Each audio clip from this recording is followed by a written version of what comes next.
the game highlights with Coach Keith Etheredge. This episode is brought to you by MCM Sports and Trophies, uniforms, trophies, t-shirts, Letterman jackets, and more.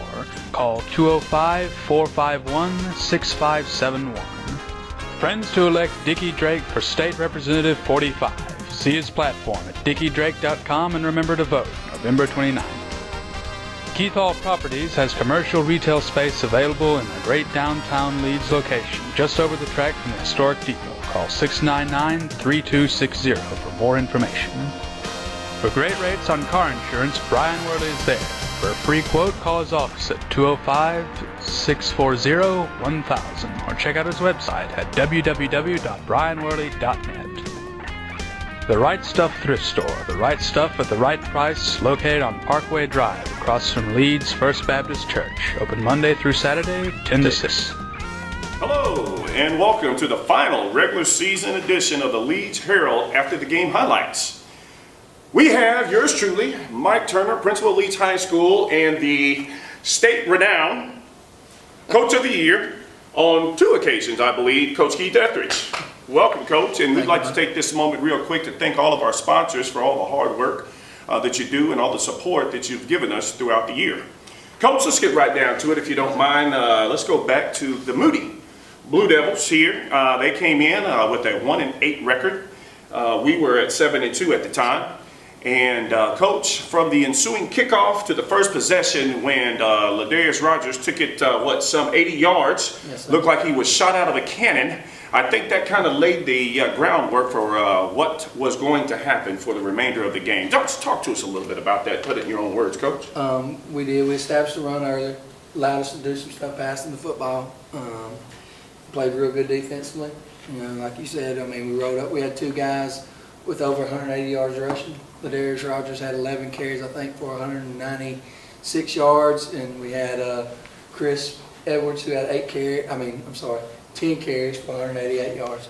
So that did a great job of establishing the run and opened up some more things for us, and defensively we played good all night. Coach, our offense seemed to have their defense on their back heels most of the ball game. They were running like polecats, and at the end of the day, really put a good whipping on them. Talk to us a little bit about the excitement, if you will, when they bust through the line there and came out in black uniforms. Very uncharacteristics of your Leeds Green Wave, Coach. Yeah, we talked about that. The kids have been trying to get that done for the last 5 years. You know, I've always said we're green and white. Ain't no black in our uniforms. But, you know, these kids have done so much for the city and the school, and, you know, I didn't do it for anybody else. You know, I wasn't trying to please anybody, wasn't trying to make anybody mad, but, you know, I think they deserve it. And, you know, they came out, and if that's what takes to get them fired up sometimes, you know, they came out fired up and did a great job. And if anybody could have been in the locker room during that process, you know, and got to see the looks on their face, they would have definitely did the same thing that we did. Coach, what kind of responses from the community have you received based on the black uniforms? I've received a lot of positive responses. You know, everybody's like, you know, hey, that looked great, man. You know, we need to wear that every home game, which isn't going to happen.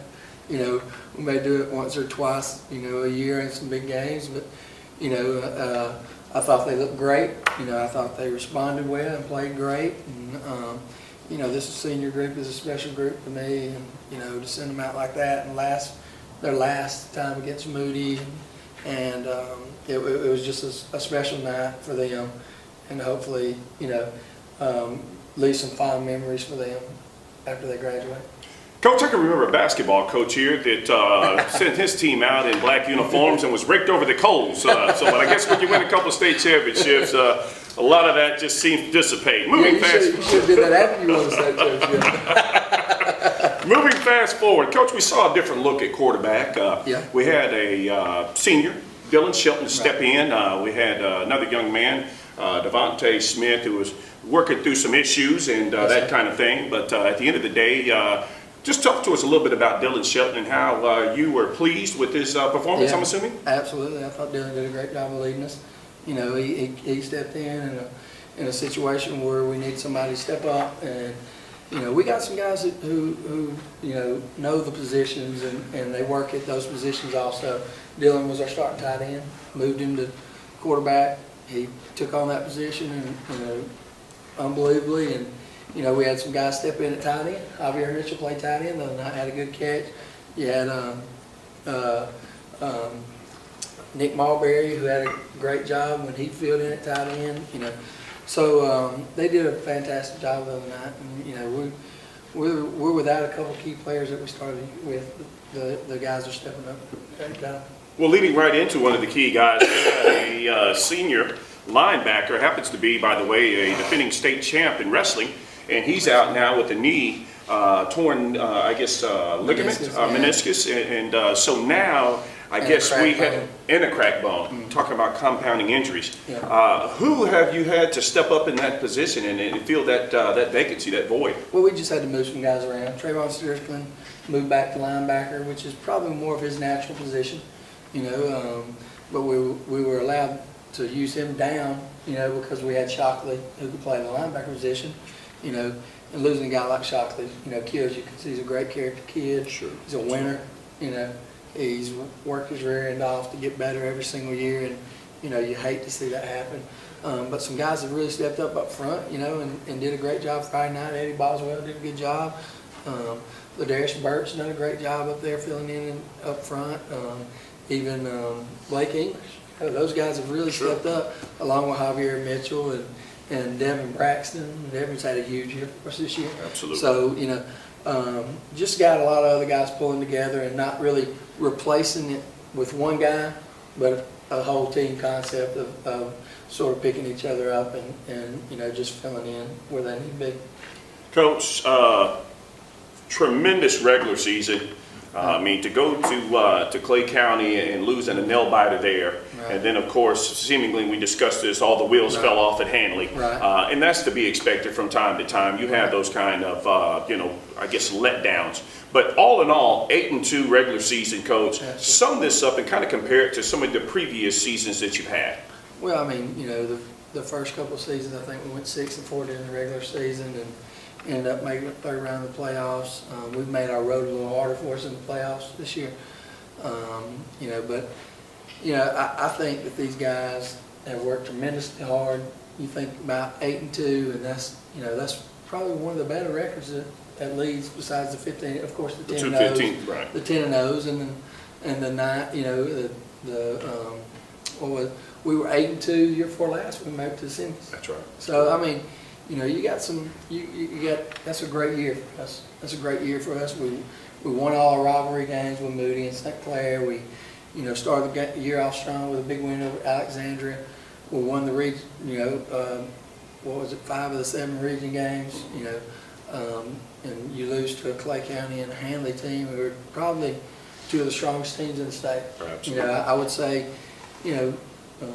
we stack ourselves up there in the top 5 of the state, probably. Fantastic. No doubt about it. This has to be, in my estimation, at the top at least, the strongest region in 3A in the entire state. Absolutely. You come out, you're just looking to make the playoffs. That's what I tell our kids. Once you get there, anything can happen just like that first year.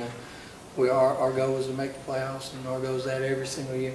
You want to go 15-0, you want to win the state championship, but you got to start. You got to start with making it there. Sure. So, Coach, what will the Abbeville team, what will they look like moving forward a little bit? I know they're athletic. That usually is somewhat customary with teams around that area, really athletic kids, but they're probably better known for their basketball than football. Right. So what can we expect when we roll the green machine down there and play them up? Well, as you know, basketball and football go hand in hand. You got a good basketball program, you're going to usually have a good football program as long as you have the coaches working on the same page.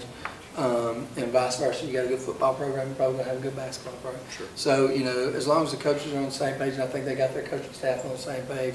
A lot of those basketball guys are playing football now, and, they're doing a fantastic job down there. You watch film of them, and, sort of get headaches, of all the athletes they got everywhere. Like you said, they're known for basketball, but he sort of established the style of basketball on grass. Wow. He's throwing it around, and they're flying to the football, and they're having a good time. They remind us a lot of our football team when I first came in, they're doing a lot of different stuff, changing a lot of things up, and making it harder on other defenses. And offensively, we've got our work cut out to put some points on the board. Coach, what do we got to do to put the fire in the belly of these kids, much like the Moody game when they take the field against Abbeville? I'm hoping, the little lift right there in that Moody game, gets us back on track. And, these seniors understand, from here on out, it's a one-game season. You got to play every game because, you never know when it's going to be your last. And I sure want these seniors to go out on a positive note because, like I said, it's one of my favorite classes. These guys in here have worked their rear ends off, and I'm real happy with their attitudes and their work ethic, and that's just a special group to me. Coach, any final thoughts as we head into the playoffs? Well, just need everybody's support. Need everybody coming out to the games, and I know it's a long trip, but we need everybody we can get down there, and these kids deserve it. I think that we'll have a good crowd down there. But if you're questioning whether you're going to go or not, you need to go ahead and load up and come. Because these kids are going to play their hearts out. And like I said, win or lose, it's a class group of guys who've worked tremendously hard and has represented our school system and our city in nothing but a positive way. Fantastic. Well, you heard it here from Coach Keith Etheredge. He needs all the viewers, all the communities, supporters to come out. I think it's a 3.5, maybe 4-hour drive to Abbeville, but we need everybody. The town of Leeds needs to be shut down, and all of our fans there in Abbeville really rooting and pushing our Green Wave to another victory. We certainly want to thank all the viewers for the entirety of the season, supporting us. We want to once again thank all of our sponsors for any and everything that you have done to make this a successful regular season, and we are going to continue to push for a back-to-back state championship. And always remember, here at Leeds, we're always striving to be the very best. Success is something that we shoot for every single day. And most importantly of all, Coach, roll Green Wave.